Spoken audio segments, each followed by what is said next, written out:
Okay. Hopefully everyone can hear me well, and hopefully the audio is good on the Chapter 3 lecture. Today is Chapter 4, Folk and Pop Culture. So a lot of this is not complicated material, and so I hope that you can read and, comprehend this on your own. But there are going to be a few more concepts that we're going to introduce and I would like to talk about. So let's get into that. So key issue number one, and I like how the textbook organizes the content by key issues and it focuses on specific topics. So if I'm sure you've noticed that by now. So where are folk and pop leisure activities distributed? And remember what a distribution is, right? We should all know what that is by now. So how does culture influence someone's behavior? Well, there's two main concepts that social scientists use to examine behavior, and that's habits and customs. And so what is the difference between a habit and a custom? Simply that a habit is just the repetitive actions of an individual, right? And a custom is a repetitive act of a particular group. So you might have a habit of biting your nails, right? You might have a habit of, I don't know, scratching your hair, right? But that's just a habit because it's only you doing it. When a group of people do something collectively over and over and over, then it's considered a custom. Right? And so folk culture is traditionally practiced by primarily small, homogeneous groups living in isolated rural areas. And why would we say that folk culture is only practiced by people living in isolated rural areas? We'll get into that in a second. And if I skip, some of these slides that have photos on them, feel free to talk about that or ask about it in the discussion. I'm just trying to keep these lectures as short and sweet as simple with giving you as much information as I possibly can. So a very important concept that you're going to need to know on the exam is called a cultural landscape. What is that? It's just simply the visible imprint of culture on the environment, right? And most of the times when we talk about cultural landscapes, we're talking about the imprint of culture on the physical environment. So I have here examples. And so what example is this down here, if anybody knows? If you've been to New York City, then you know that this is the Manhattan Chinatown. But when we talk about the physical imprint of culture, right, we have signage, right, people, food, language, right? These all make up cultural landscapes. This is just a photo of my own master thesis work working on cultural landscapes in Jersey City, New Jersey, where there's a pretty big Indian enclave. But landscapes change over time, right? And especially landscapes dominated by folk culture, those tend to change relatively smaller and little over time, right? But why? So we're talking about pop culture versus folk culture. So right away before we get into it, you can assume that pop culture, right, popular culture is more widespread, more distributed, right, than folk culture. So landscapes dominated by pop culture change rapidly, right, with global connections through communications, transportation networks, other technologies.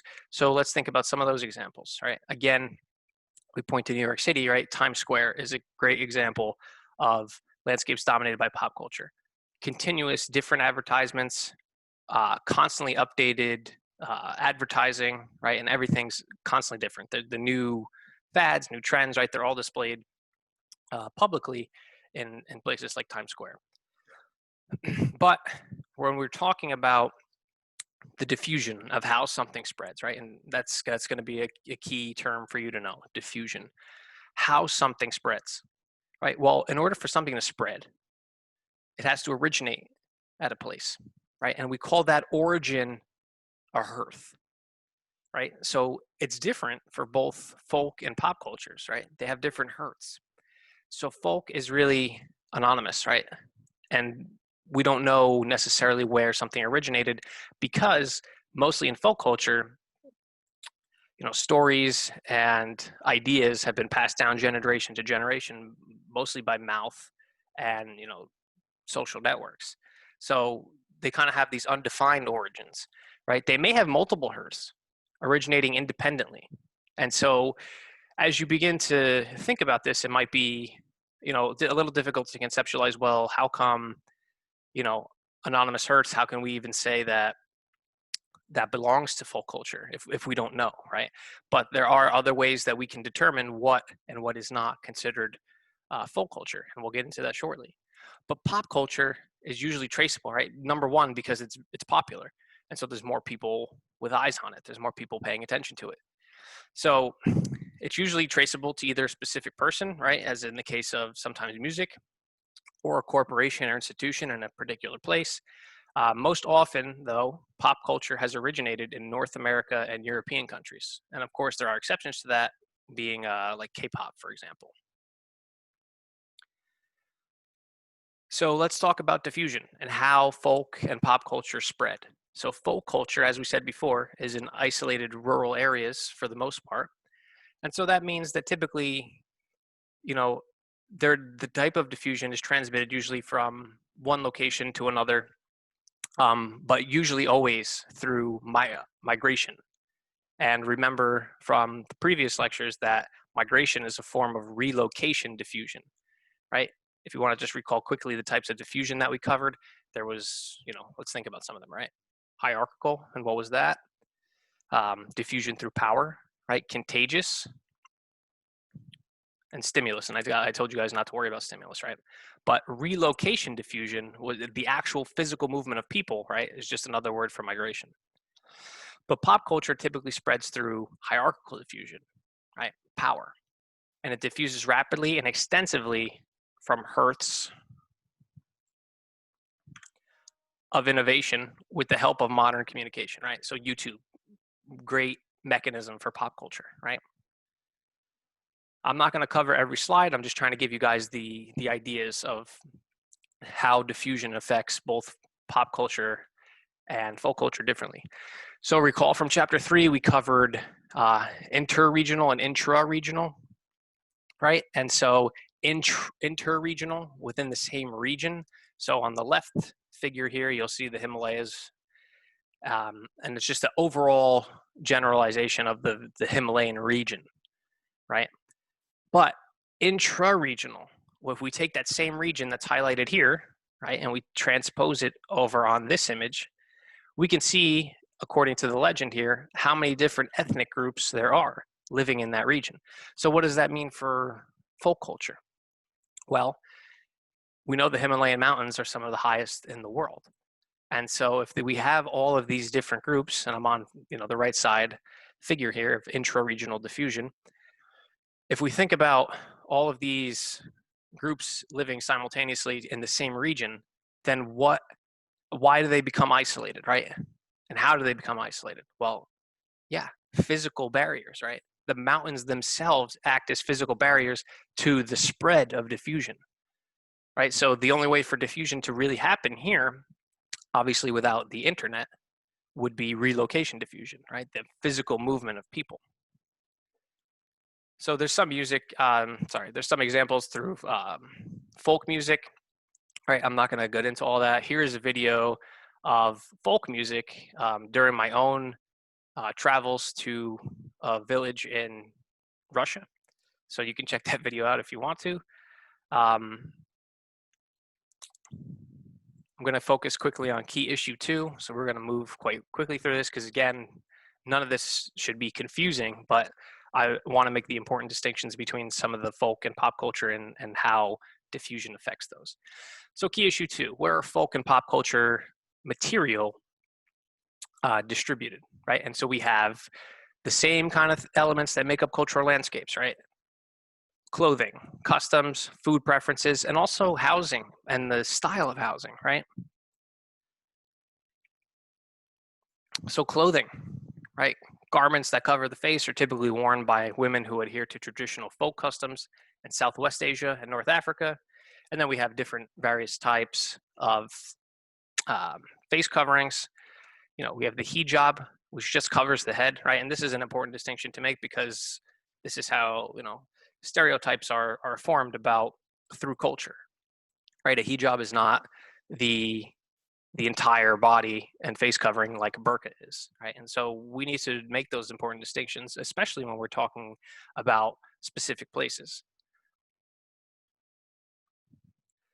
So if we're familiar with the burqa, which I'm sure all of we are, let's talk about how a specific piece of folk culture clothing, right, became a form of pop culture um, through a burqa ban, right? And so here are some examples of the EU. Obviously, this is text heavy. I'm not going to read it to you, but in short, um, Germany and France, on the next slide, banned wearing burqas for the reasons listed here, right? And so you can see that some of the um, consequences of wearing a burqa in these countries are either, punishable by fines, or they're just socially considered unacceptable by the majority of the population, right?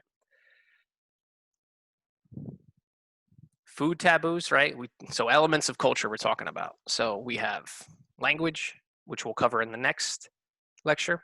The whole chapter is dedicated to language. Food, right? And we talked about, again, cultural landscapes, right? What are the elements that make up cultural landscapes? I want you to be thinking about that. Food, clothing, language, people, physical signs, architecture, right? So become familiar with those elements. But food taboos, right? So in folk culture, everything in nature carries a signature, right? Or a distinctive characteristic. And so sometimes people avoid certain foods. So people may avoid eating particular plants or animals for a number of reasons, right? This behavior, right, is dictated by religious law or social customs, right? And so the biggest thing, and I'll get back to this, what about veganism? Sacred cows, right? Indians don't eat cows because the cow is viewed as sacred. And so you have sometimes cultural landscapes like these in India where the cows are just free to roam and people don't touch them, they don't interfere with them at all. But getting back to this quickly, what about veganism? So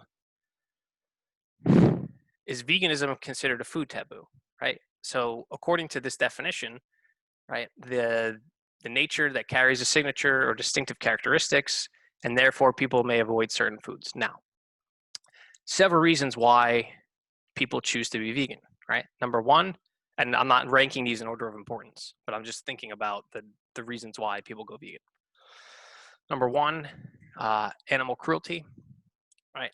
So the argument is that, and it's not really an argument. I mean, it's kind of a fact, right? That animals that are, raised in this kind of captive environment and slaughtered for food, uh, it's a inhumane practice, and it's an inhumane way about going things. And so vegans elect to not eat animals and eat plant-based foods specifically for those ethical reasons. Another reason people might go vegan is for health reasons, right? So recently, I think the FDA, not recently, but in the last few years, the FDA categorized red meat as a carcinogen. And what does that mean? It just means that red meat has the capacity to cause certain types of cancers. And so eating a plant-based diet overall may be more healthy. Now, I don't want to get into too many arguments about, veganism versus non, but the non, and I'm not a vegan, but I'm just thinking about the reasons why people go vegan. And so some of the arguments are people, you can get just as much protein from plants as you can meat products, and that's certainly true, right? And then not all plants are high in protein, just like all forms of meat are not high in protein. And certainly there are higher proteins than others. And we'll get into actually like agriculture and protein consumption and popular food consumption globally as the course goes on. But I just wanted to touch on that because, according to this definition, what do you think about veganism? Let's just ponder that.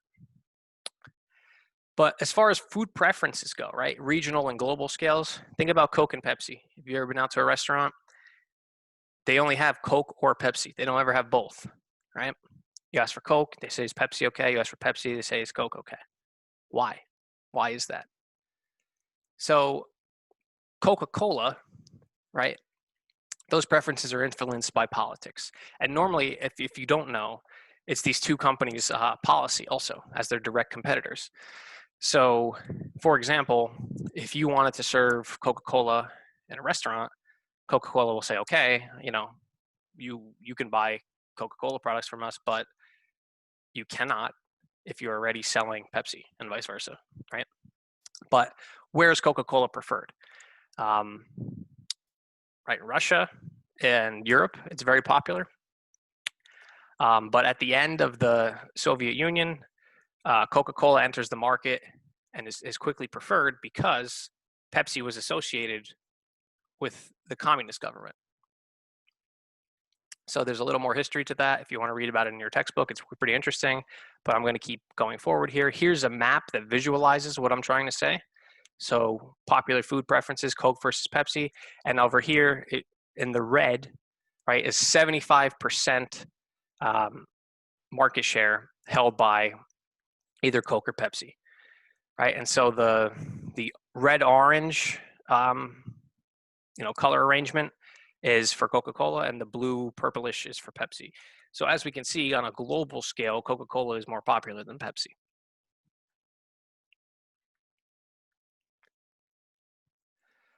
So where I'm from New Jersey, and so we also have this kind of regional argument about food. And so the north part of New Jersey up here, which is actually where I'm from, we have something called Taylor ham, which is different from pork roll, which I think pork roll is probably the most popular, nationwide as far as like a breakfast sandwich, right? You have pork roll, egg, cheese, and the rest of the nation calls it that. But it originated in North New Jersey, and it was called Taylor ham, right? And so you have this kind of blurry line between the North and the South that says learning it's called Taylor ham. So, for example, if when I came to Texas and I said, "Oh, you guys have Taylor ham," they were like, "The hell is that?" It was Taylor ham. Like, no, we don't have that. But yeah, I learned that they called it pork roll. What about fast food, right? We're talking about Coke and Pepsi, so let's talk about some fast food. So restaurant preferences among people, and this is again 2017 data, so this may have changed, but regional variations is in fast food preferences. So In-N-Out Burger, we can see in Texas and the West Coast, but again, we don't, when I say we, I mean the East Coast, people from New Jersey at least, they don't have In-N-Out. There's no In-N-Outs on the East Coast. So of course, those could be the popular options, and they might be the popular options on the East Coast if we had them. But we see that Kentucky, White Castle, and I was surprised, honestly, out of all fast food to see Krispy Kreme in the South. We have McDonald's, Burger King, Wendy's, White Castle. So I was surprised to see Krispy Kreme.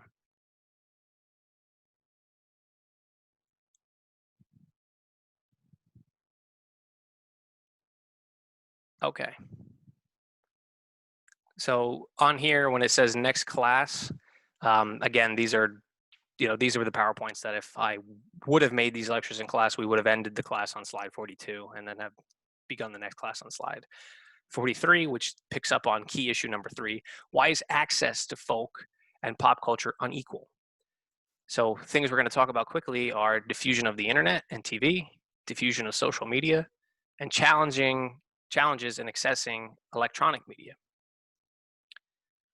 So if we just look at this, right, remember that diffusion is the way that something spreads and how it's able to be spread, right? Whether that's through power, contagious diffusion, relocation diffusion, right? So the changing distribution and diffusion of TV. So this is in the US, and we have density on the left-hand column, the number of TVs in the US in millions. So 1954, only 32 million TVs. The next column, US diffusion, TVs per 100,000, only 196. And how about this? Global diffusion, the US share of the world's TVs. In 1954, the US had 86% of the world's TVs.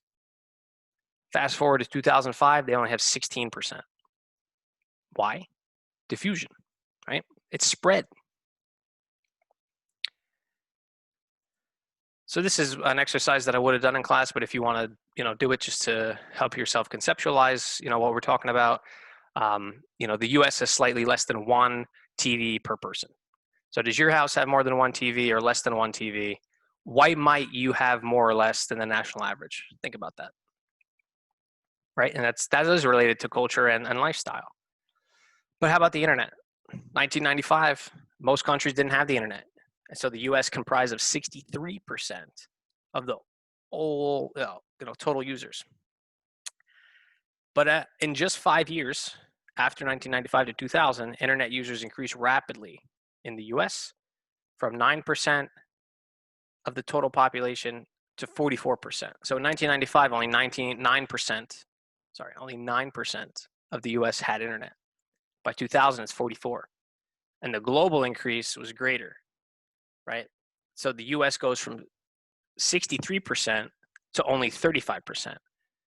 So while internet users increase from 1995 to 2000 in the US, so do they in the rest of the world. And so the same kind of thing that we saw on the Pepsi and Coca-Cola map with the global market share, that's the same exact statistic that's given here, right? US goes from 63% of the world's users in 1995 all the way down to 35%. And then from 2000 to 2014, 87% of usage in the US. So that means that 87% of the population now has internet or access to the internet.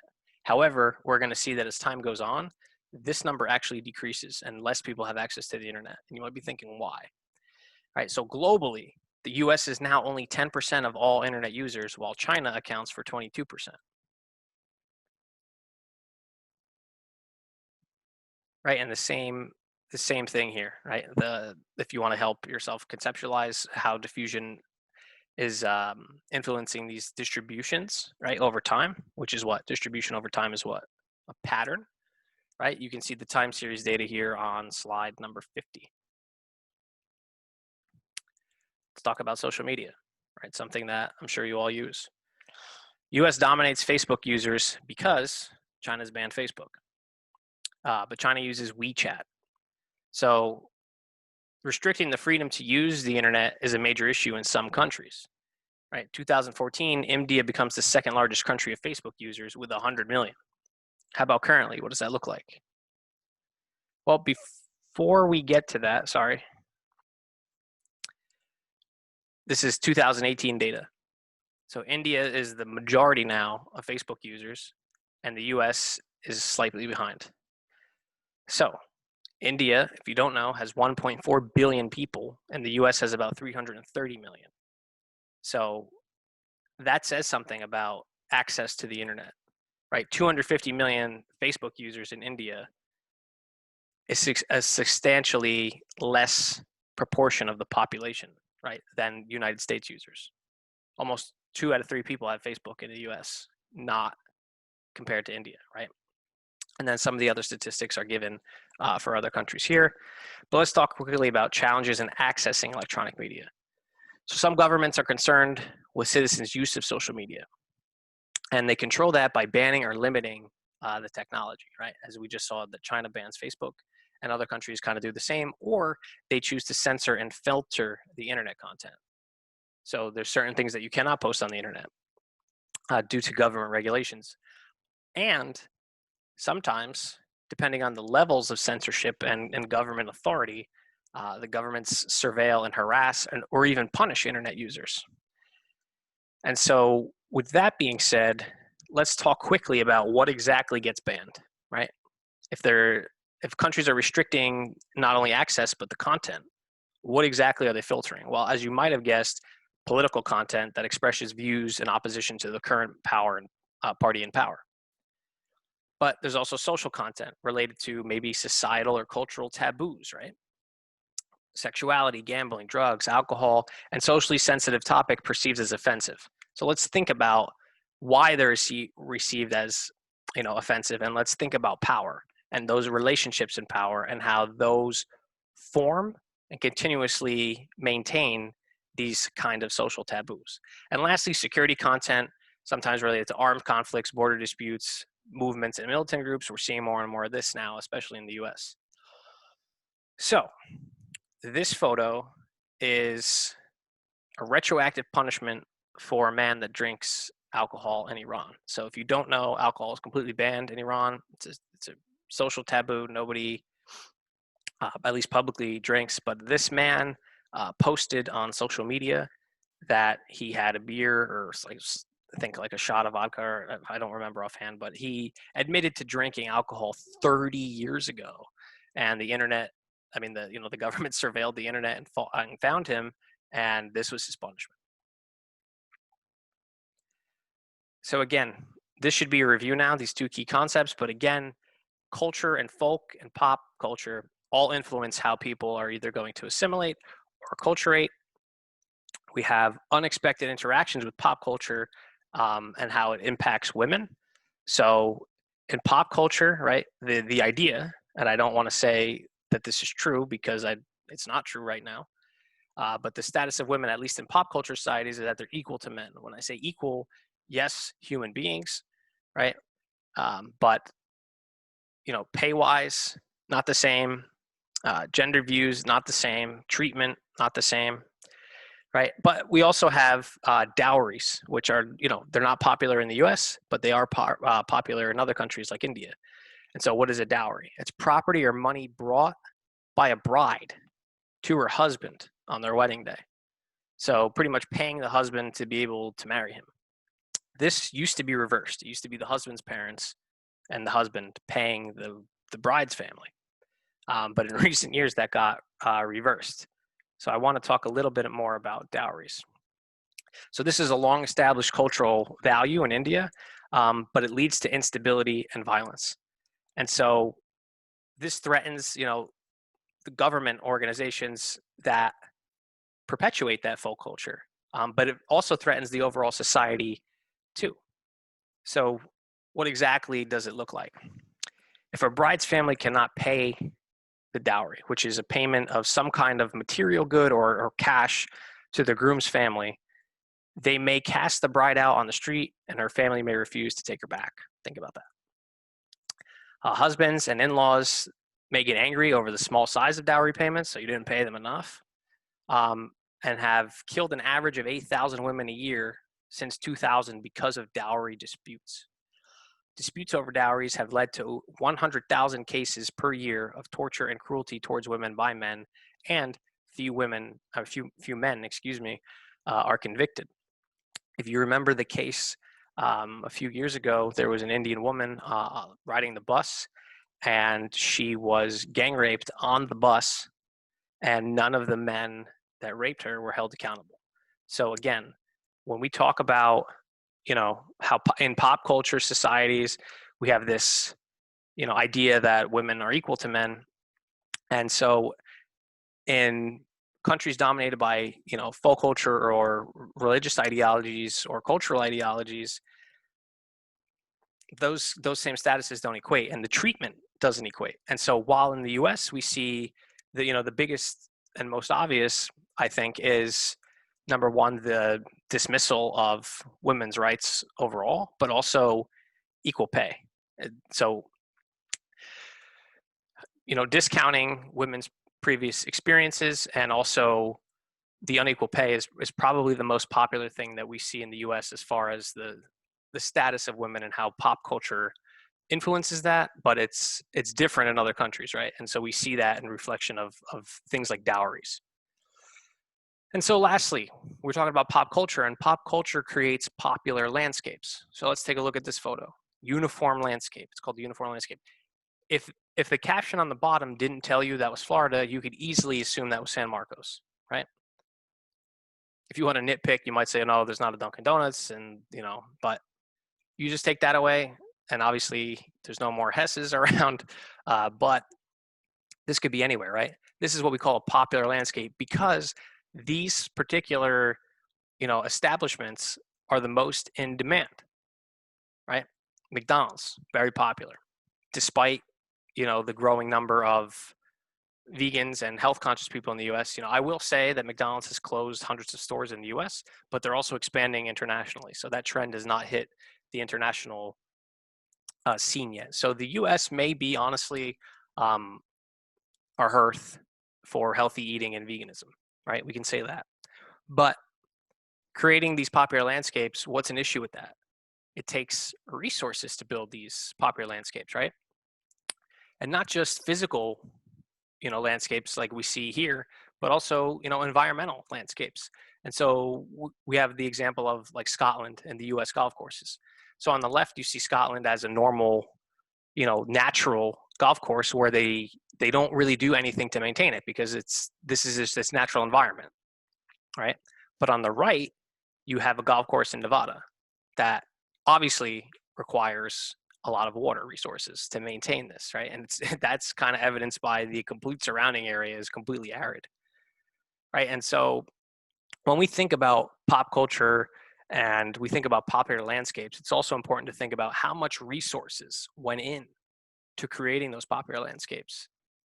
And so you may start asking yourself, are they necessary, right? Could I drive, 2 more miles to a gas station instead of having one, look how many gas stations are here, right? And then I don't want to get into why there's 3 within, I don't know, 200 feet of each other.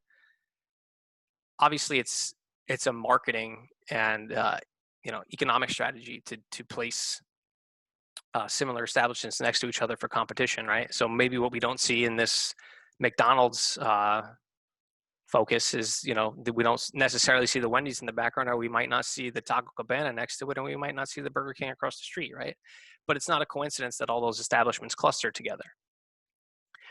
So those are really the main important concepts and ideas that I wanted to talk about in chapter 4. However, there's a lot of material here, and again, don't be surprised if I pull something out of either the slides or text that I haven't covered in the lecture, because it is your responsibility to read it. But with that being said, I want to let you guys know that I will hold an exam review session, and I'll also, ahead of that session, I will also give you a topic review sheet.